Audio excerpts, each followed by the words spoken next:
Alright guys, so I said I was going to do this, and here we are. I'm going to be covering now 7 Deadly Sins content. So, for 7 Deadly Sins Grand Cross, for those of you who do not know, we are going to be celebrating our 1-year anniversary, and the first anniversary unit is going to be the one form of Escanor. So of course, for those of you who do not watch the anime, or, have stopped watching it, the one is what we refer to Escanor when he reaches his highest peak, when he reaches noon, when he is his most powerful. For 1 minute, he becomes the most invincible person that we've seen so far. He's completely invincible. Nothing can phase him. Nothing can hurt him. Like, he is literally the strongest of the strongest. So there he is, of course, the one Escanor. And he is also going to have a new King Arthur unit that is going to be releasing with him. Of course, we're going to be getting a new story. Of course, this story is from the anime where, Escanor is fighting Assault Demon Meliodas. And of course, it's telling us right here, this is going to be the one releasing, I believe, tomorrow around 9:30, a.m. Pacific Standard Time.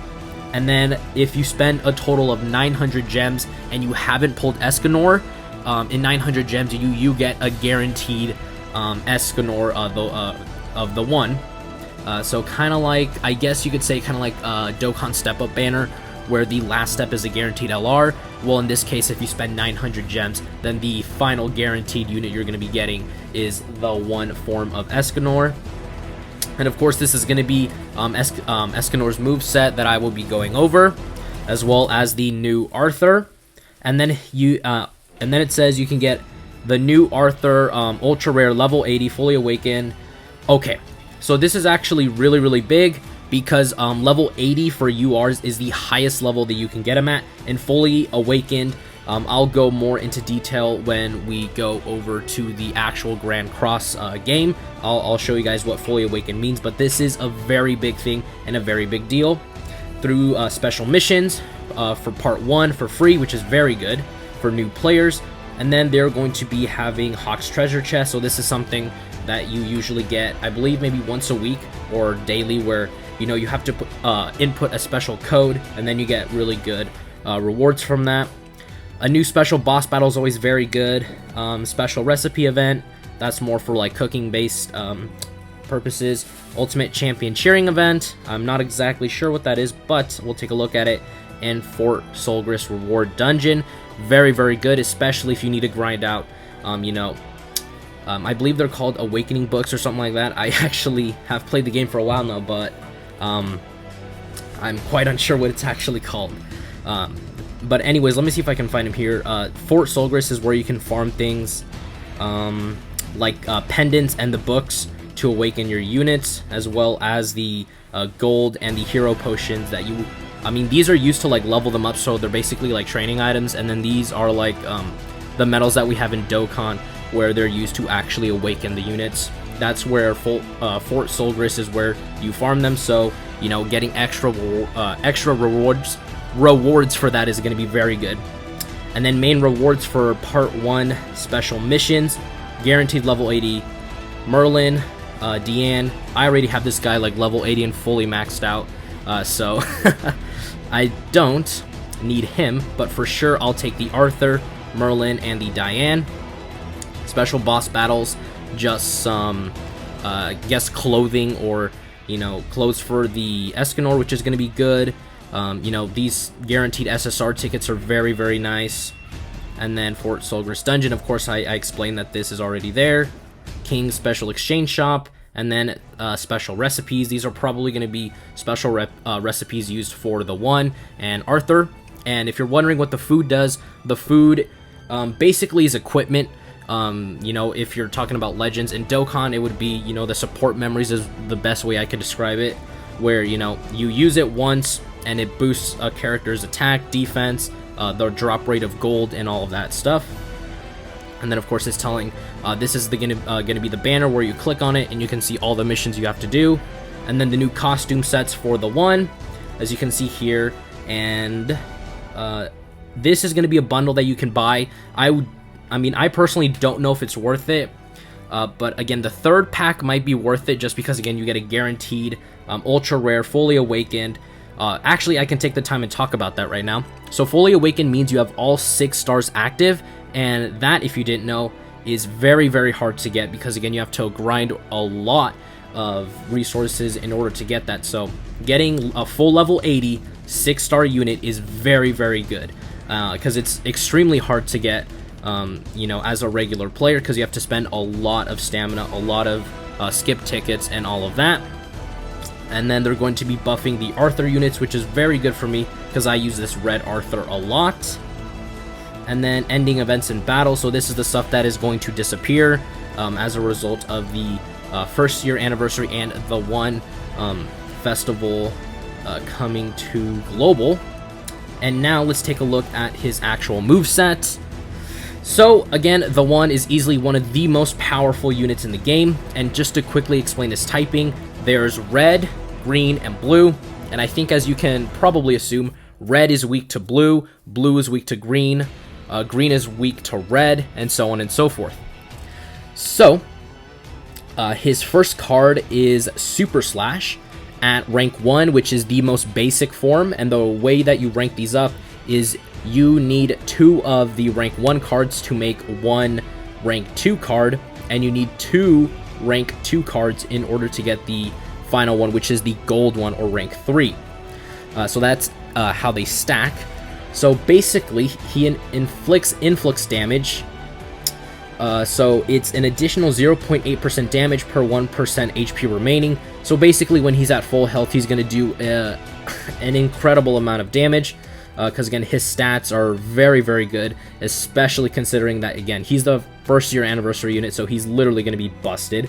I've actually seen this one-shot most of the units in-game, by the way, so, you know, the one Escanor is very, very good. And then at rank 2, it does 300% of attack on one enemy, and then on rank 3, the gold one, it does 500%. And then his next one, called Supernova, inflicts damage equal to 240% attack on one enemy, and then of course it just increases as the rarity or the rank increases as well. And then his passive or unique, the hero gains a buff which increases all stats by 6% at the start of an allied turn. When there are 3 stacks of this effect, remove debuffs and becomes immune to debuffs for 1 turn. After that, removes a stack until only 1 stack is left, then stacks the buff accordingly again. So basically this guy's just going to buff himself the whole fight, is basically the way I can describe it, where he's basically going to be immune to like bleeding, poisoning, freezing, you know, getting his orbs depleted. Again, you need around 5 or 6 orbs, if I remember correctly, in order to get his super, which is basically this, or his ultimate. And then his ultimate is Divine Sword Escanor, equals damage up to 720. So inflicts damage equal to 720% on one enemy, and then if it, I really can't speak today. And then inflicts additional death damage, inflicts 20% of the final damage as additional damage. So basically, he's doing 740% of attack on one enemy. This is basically like an insta-kill. There's really no surviving this unless you're a really, really powerful, you know, like green unit, which this Merlin is not, so wouldn't count on using her. And then of course, milk, caviar, canapé, and raisins with sugar are the food that Escanor is going to get the most buffs from. And let me pull up Arthur as well now that we're here. I believe Arthur is green. If here we go. There he is. There we go. So this Arthur is actually pretty decent. Okay, so his first card is Typhoon Slash. Inflicts damage equal to 220% attack on one enemy. And then at rank 2, inflicts damage equal to 220% of attack on one enemy. Disables buff and debuff skills for 1 turn. So again, this is very good if you want to specifically target a unit, say like Derriere, who, you know, gives herself constant attack buffs. You use this rank 2 card. He removes all of the buffs that she has on herself, and basically just makes it so that she can't buff herself for 1 turn. By the way, I apologize if I keep slurring my words. I literally don't know what's wrong with me. It always happens. It is the most annoying thing. And trust me, I'm hearing this recording afterwards when I edit this, and let's just say I'm not particularly happy with the way I sound sometimes. Alright, so at rank 3, he removes buffs once again from one enemy, inflicts damage equal to 360% attack, then disables buff and debuff skills for 2 turns. So basically just the same thing there, but of course he removes buffs and then he makes it so that they can't buff themselves or debuff, I believe, your units for 2 turns. And then his other one, Silent Slash, inflicts damage equal to 150% attack on all enemies, so this is an AoE. And then of course it just increases in damage. Rank 2 is 225, rank 3 is 375.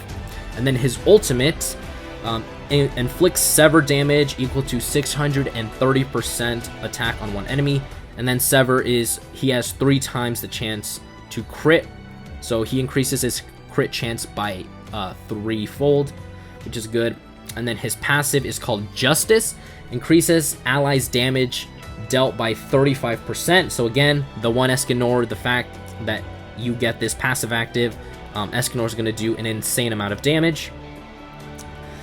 Damage taken, okay, so he makes it so that they do more attack and that they take more attack as a result. And damage taken by 35% if all allies are alive. Alright. Oh, but this excludes PvP, so that's pretty good. This is actually going to be a pretty interesting passive.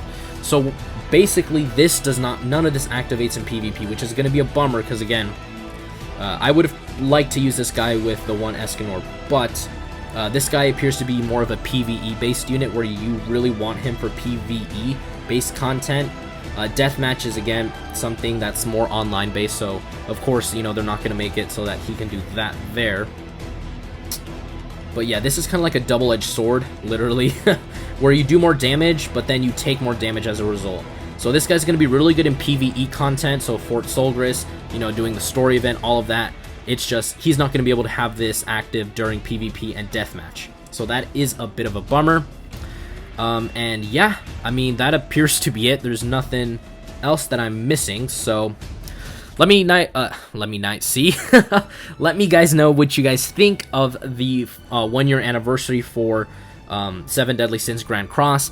If you guys haven't played the game, I would highly recommend logging in, getting the game if you want to get into it during the 1-year anniversary, because again, there's actually an event going on right now where you get these guaranteed level 80 ultra rare units. So again, if you're a newer player, I would recommend joining right now, because again, you're going to get the most value. You're going to be able to get, you know, like a guaranteed level 80 Arthur, who is going to be very good in PvE.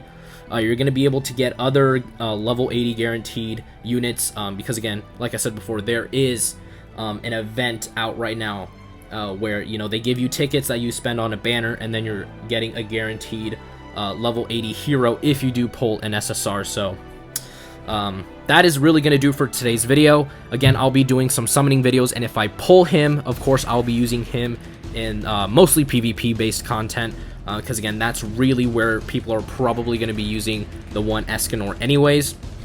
And I'll see you guys next time.